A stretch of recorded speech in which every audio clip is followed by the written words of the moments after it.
Labour has created a sophisticated new social media tool that will allow it to target individual voters with tailored policy messages.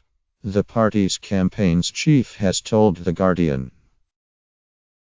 With the party more than 20 points behind in the opinion polls, Labour hopes using new campaigning methods, together with its army of almost 500,000 members, will help it to get a hearing with the public and disrupt the narrative that the Tories are on course for a thumping victory on 8 June. Andrew Gwynn, who is Labour's joint national elections coordinator, said, "One of the things that we've learned, particularly from Sadiq Khan's campaign in London for the mayoralty, is that we can now use social media in a very sophisticated way, targeting the people that we want to reach out to with certain messages minus certain policy announcements."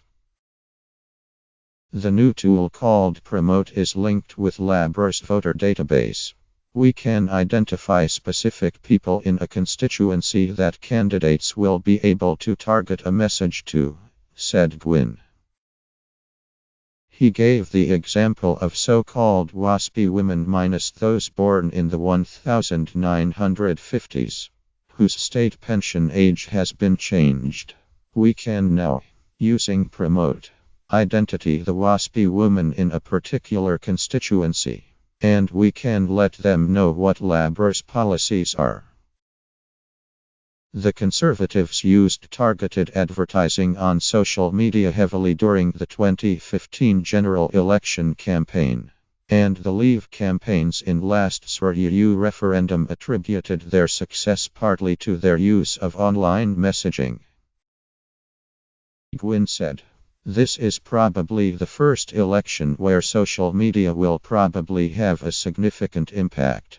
He said Labour believes Facebook to be a much more effective platform for campaigning than Twitter, which can be a bit of an echo chamber. Gwynn insisted he was bullish about Labour's prospects as he spoke in his constituency of Denton and Reddish in Greater Manchester on Friday, where he was launching his campaign for re-election alongside neighbouring MP Jonathan Reynolds. He said Labour's mass membership, which dwarfs the other major parties, would be a huge asset over the next 7 weeks, dismissing the gripes of some Labour MPs that new party members do not come out and knock on doors. "We mustn't forget that the Labour Party as a membership has grown massively in recent years. They joined for a purpose. They joined because they believed in a new kind of politics. A new way of doing things minus changing politics for the better. There is a general election. This is the chance to ensure that that Labour message of fairness, of a society for the many, not the few, is put out there. We will use every mechanism there is to get that message out there." Labour is scrambling to get candidates in place for many seats, including the dozen where the sitting MP will not stand for re-election. But Gwynn said applications would close on Sunday, and all candidates would be in place by the end of next week, with the final decisions made by a panel of Labour's National Executive Committee.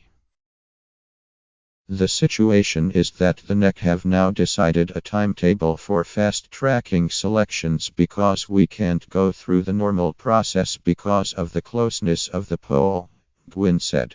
"We will have candidates in place for the whole of Great Britain by the end of next week."